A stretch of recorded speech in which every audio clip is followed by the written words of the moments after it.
Welcome. Well, thank you very much for the invitation. I regret that I cannot be present, but unfortunately, we're in the middle of a semester.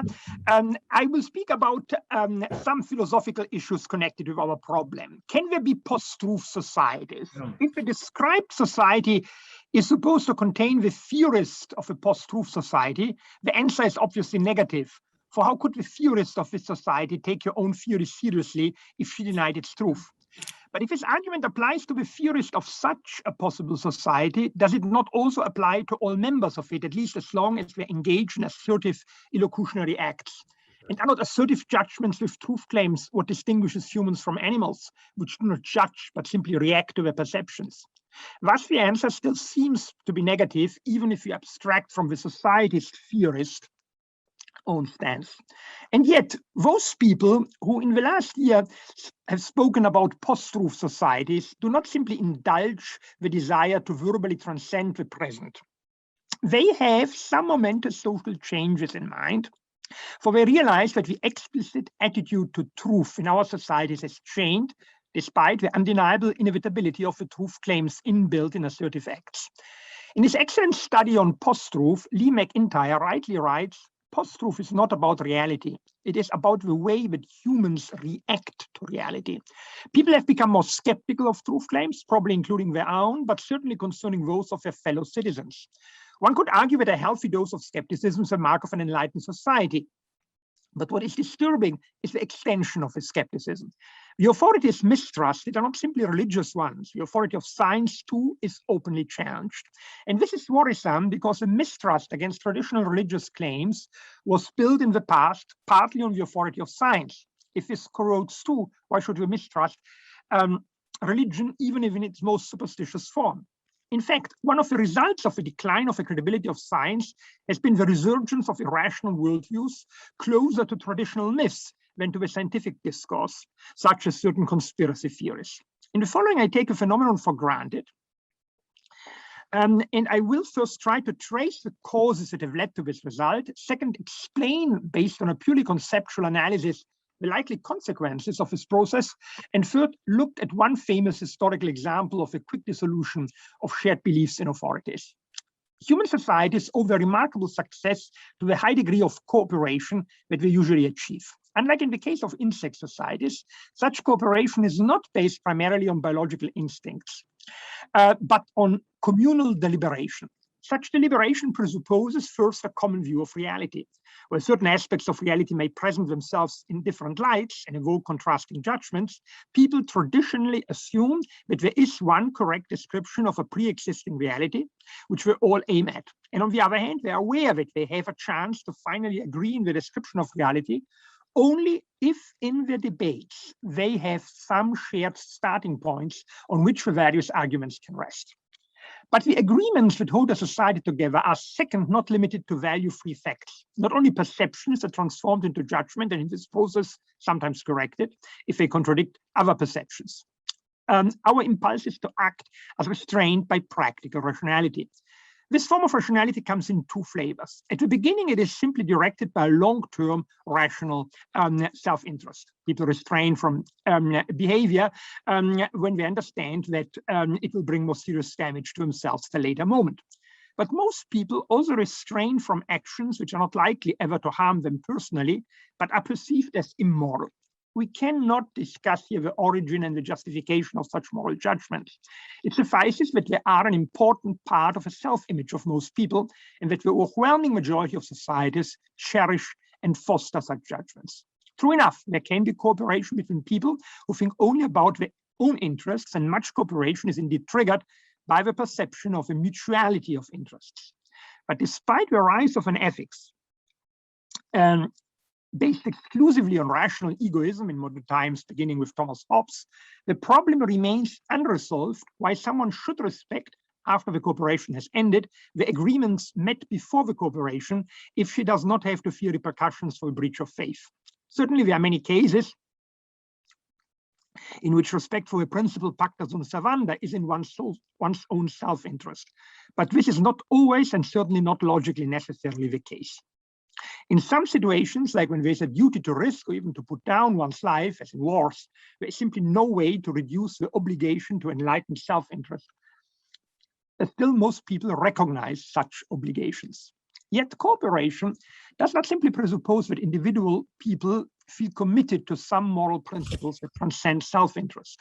For even a person committed to such principle has good moral reasons to refuse to cooperate with a person whom she reasonably supposes not to be true to her word.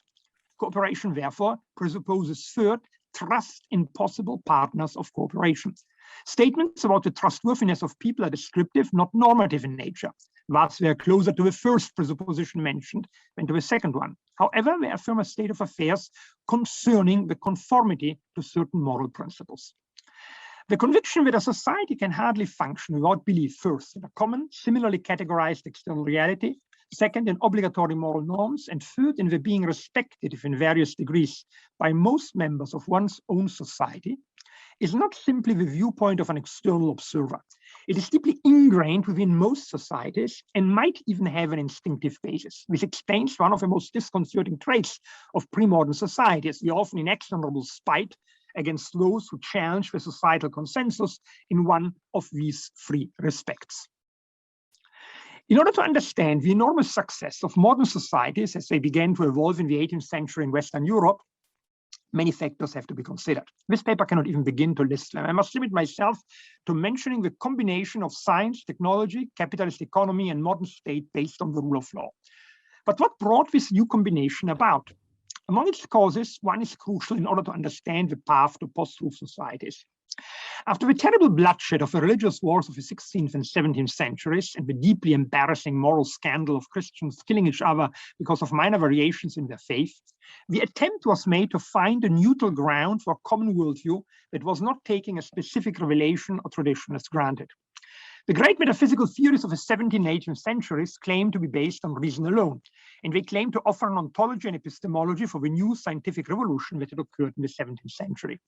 Even if a scientific revolution, and no less Bacon's anticipation of the Industrial Revolution that was to ensue in the 18th century, had Christian roots, it remains true that there was a deep desire for a metaphysics based on reason alone, since this was supposed to be the way out of the internecine religious conflict.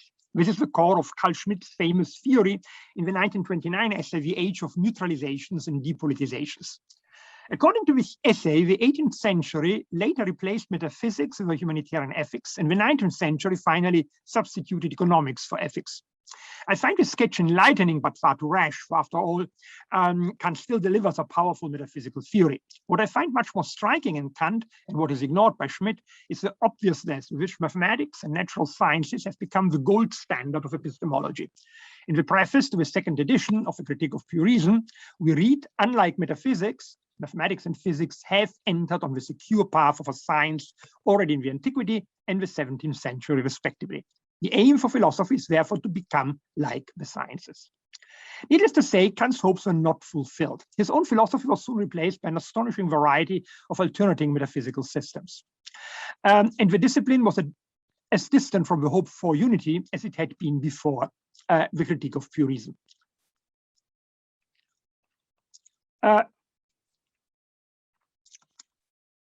Something analogous holds for metaphysics. The metaphysics and epistemology, for metaethics, the metaphysics and epistemology of ethics. We don't agree on that. It is thus in the 19th century that we find the official burial of metaphysics in one of the influential new worldviews. Auguste Comte developed in the framework of his positivistic philosophy the theory of the three stages of human development. After the theological stage, which should be better called the religious stage, and the metaphysical stage, human evolution culminates in the positive stage characterized by the belief in invariable laws.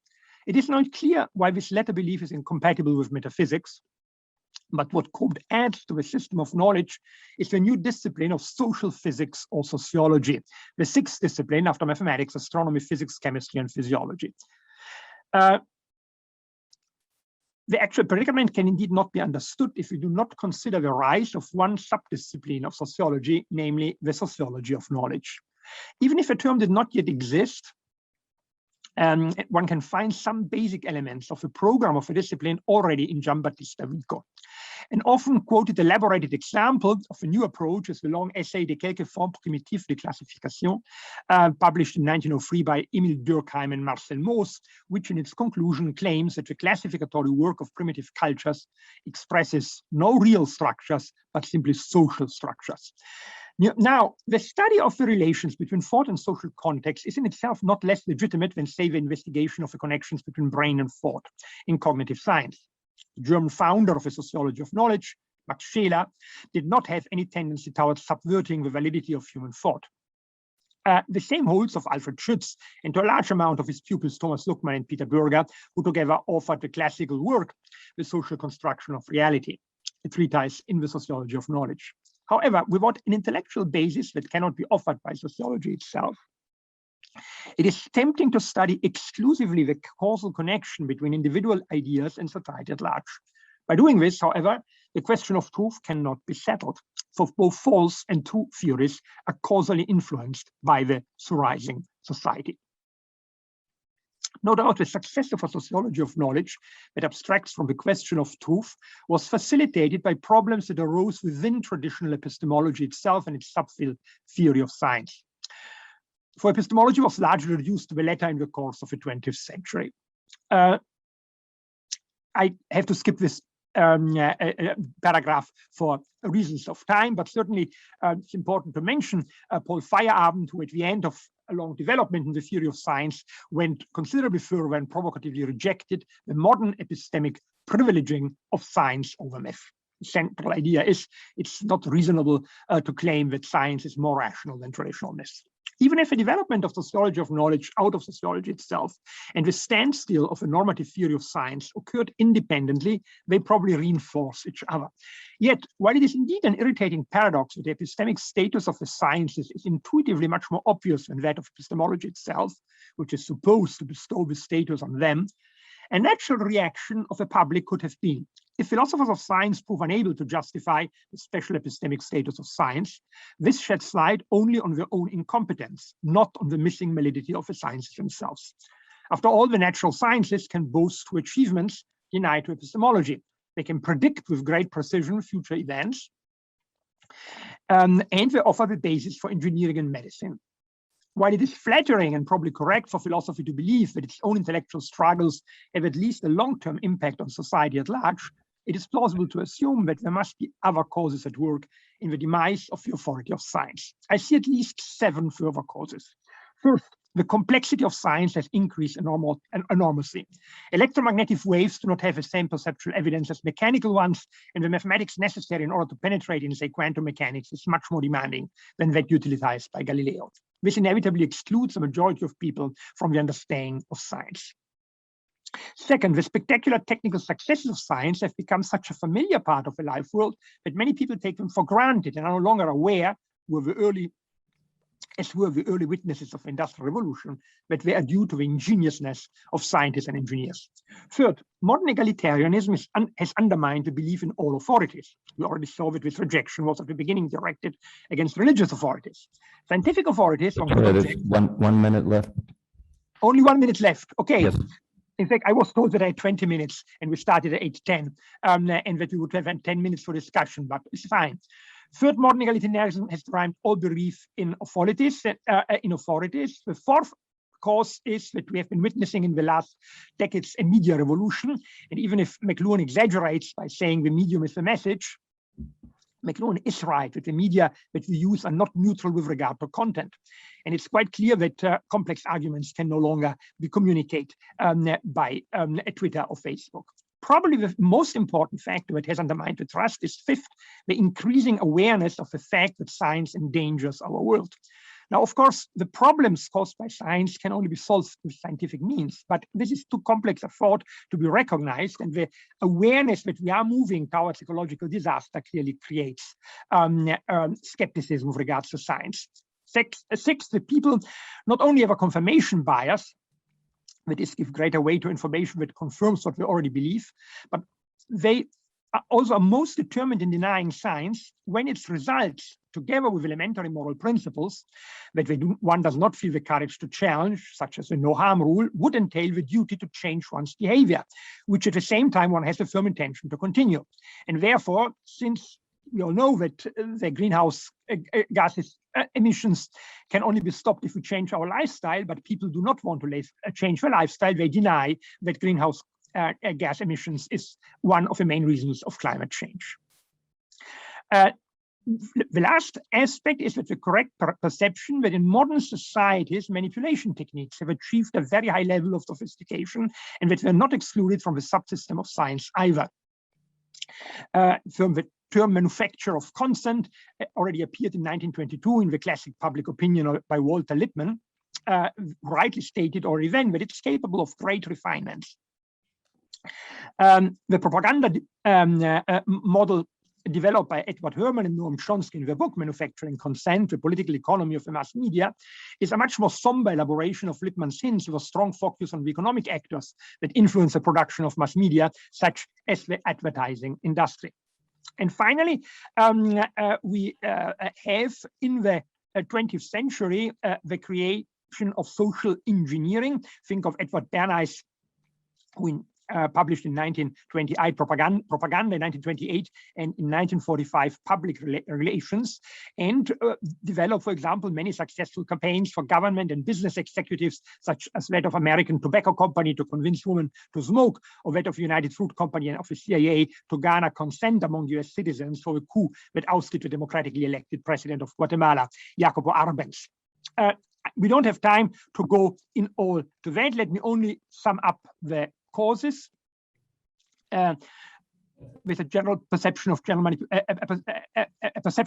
manipulation, the increasing unintelligibility of science, the seeming obviousness of a technical advancement, the general egalitarian animus against elites, the corrosion of rational analysis by new dominant media, the suspicion that the whole scientific technical enterprise may lead to a bleak end, and the possibility of continuing one's lifestyle with good conscience by discrediting uncomfortable scientific results. I have then two other parts of the essay in which I show, first of all, theoretically, what must follow from the collapse of the belief in science, fundamentally the end of democracy. And then I, at the end, look a little bit at what happened in 1920s in Germany, but we don't have time for that.